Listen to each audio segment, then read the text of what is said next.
Welcome back to Rugby Center. This is Chris here at Segra Field in Leesburg, Virginia, with Kurt Coleman from Western Province, and a Rugby ATL stalwart at this stage. But disappointing outcome tonight. Yes, it's been a theme the whole year. We put teams under pressure and we just take our foot off the gas and we let them back in. So, with that being said, I'm sorry, I'm confused. Is this the Bulls or the Rugby ATL? Sorry, Jake. Sorry. So I mean that's the end of my relationship with the media. Yeah, pretty much. So I think that's been the theme the whole year, and we've been struggling with that. But season's done now. Do some review, and we'll go again next year. So will you get a chance to go back to South Africa at all anytime near time? Yes, I'm going in November. Oh, excellent. Yeah, excellent. so entire November, and then pre-season will start in December. So you're going to see family or travel around, or what's the plan? Yeah, family, definitely. If I don't go home, my mom will kill me. I think she just texted you, didn't she? She did just text me. So, definitely going to go home for about 2 weeks. And I'll see a couple of mates for another 2 weeks, and then I'll head back to the States in December. So you said the season was a bit disappointing, and the record shows that, but I think injuries probably played a big role in Rugby ATL season this year. But you guys at times have played like the old Rugby ATL. It hasn't been consistent. Yeah, I mean, everyone has injuries, so it's not like we can use that as a scapegoat. But with that being said, our depth did get tested this year, and we'll see what we have next year, roster-wise, but I think there's a lot of positives to take out of the season. Like you said, we've played like Rugby ATL of old, so we're just kind of finding our balance on how we want to play now, and I think we've kind of mixed of how we want to play this season, and we'll sort that out next year.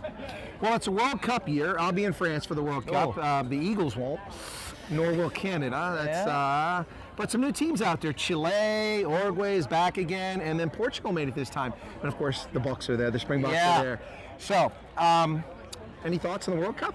A lot of people leaning hard on France because it's at home. But people saying Ireland, but I don't know about Ireland. My personal opinion, I don't think France or Ireland will win it. Normally in a World Cup year, they always shine like a year, 18 months ahead of the World Cup. And fade in the World Cup. So I'm hoping that for the Bucks. So am I. because France and Ireland have played some beautiful rugby. You saw Intermac now clinch the top 14 win. So you have lots of experience, lots of X factor in that French team, and then you just have the system of the Irish. So, but I know, I mean, the Bucks are the Bucks. They'll turn up in the World Cup. Well, we do have some injury concerns. I mean, Sia Khaleesi, they say he's going to be ready, but he's not going to get a lot of test time before he gets there. Andre Pollard is still a question mark. Jaden Hendricks is a question mark. And now I guess we've lost Franz Sten, unfortunately. It looks like he's probably not going to make it all. Yeah, but disappointing. The good thing about those players, they all have experience. So it's not like a player's inexperienced going into a World Cup for his first time. Where he shows up late. Yeah, so all those players, and as you can see, it's the spine of the team. It's Pollard, especially him, Jaden Hendricks, it's him as well. So with that being said, if they come into the fray, they run the team. So it's not going to be, I don't feel it's going to be a big upset. They might miss the first couple of tests now in the outbound tours or inbound tours, whatever we're having. Yeah, whatever. I don't even know anymore. Abbreviated rugby championship, like 3 games. That's kind of weird. Yeah, so they'll test some guys in that competition, I can imagine, and I think we'll be fine. Sia is probably the biggest worry in my opinion. I agree. But then again, you got so many guys in South Africa who can step up to the plate. That's a fair point. And I know for a fact that the Bucks, they lead in a group, so it's not like you're losing this talisman as a leader. There's lots of other players in the group who stand up and lead on the field. So with that being said, I think the Bucks are in a good place, and I'm excited to see them play. So am I. I'm really looking forward. July 8th, the Wallabies come to town, and that'll be the first test out of the gate. And I'd say about 8 months ago, a lot of us were dismissing the Wallabies, but now Eddie Jones has showed up in Australia. So all bets are off, because I mean that guy he just weaves magic at times. I mean, in a World Cup, you can't write any of the top 5 out, especially the Tri-Nation teams of South Africa, New Zealand, Australia, England, even. Those are the teams that I'd say you can never write them off. Never write them off. You can't do that because anything can happen in a World Cup. We saw Japan went to the quarterfinals the last World Cup. So yeah, they won their pool undefeated 4-0. So there's a lot of teams like that. Actually, Martini Talapusi is going to the World Cup for Samoa. So there's a lot of talent in this league, and if we can use that, players will start going playing in the World Cup and earning lots of money as well.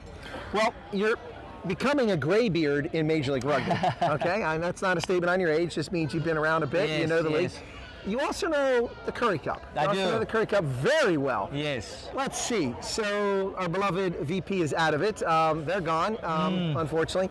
And today, the semifinals, it was the Cheetahs convincingly over the Bulls. And not a huge surprise. The Bulls have been inconsistent this year, unfortunately for them. Yeah. And then the Sharks, who just were destroyed last week by Province at home, they lost to Jimmy Stonehouse's Pumas. The Pumas had them under the pump. So it's a repeat of last year's semifinal at Toyota Stadium in Bloemfontein. It's the Cheetahs hosting the Pumas, who upset them last year, and they went to the final against Griquas. Any thoughts on the Curry Cup, Cheetahs and Pumas? I mean, is this a tough one, or is it? I'd like to think it's not a tough one, but it's a final. Yeah, So anything can happen. Anything can happen. But with that being said, if we look back at history, both times Cheetahs have won in the past was in '95 and 2007, not '95, it was 2007 and 2019, and South Africa won the World Cup. So I'm rooting for the Cheetahs. I hadn't thought about that. I'm rooting for the Cheetahs to win the Curry Cup so we can win the World Cup.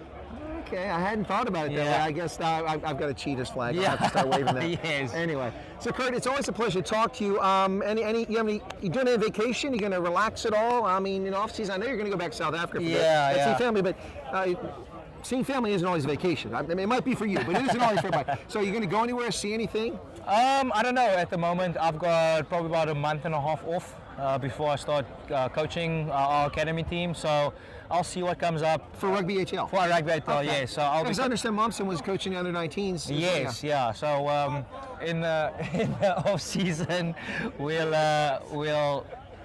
I'll coach the academy with Stevie, and then we'll see what comes up in between or before that.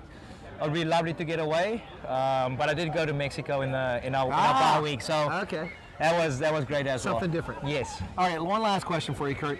Since you mentioned coaching, what's it like for you? Do you enjoy it? Is it rewarding? Something you might want to do in the future? 100%. Love it. It's something that was one of the reasons why I came to the States, just to give back to the game, and obviously the game's so new in America. The fastest growing sport here. Well, it's not new. We've been around as long as everybody else. Nobody knew about it. Yeah, so the fastest growing sport in America. We were the reigning Olympic champions from 1920 to 24 until Rio, and now we're no longer on. I was not born yet, but neither was I, Kurt. Oh, that's just cold-blooded, man. All right, ladies and gentlemen, this will not be appearing on the channel. But no, it's definitely a path that I'm looking to go down, and we'll see where it goes. All right, Kurt Coleman, bye-bye, donkey. Always a pleasure. Let's see you, Mitchell. Let's see ya. Have a good one.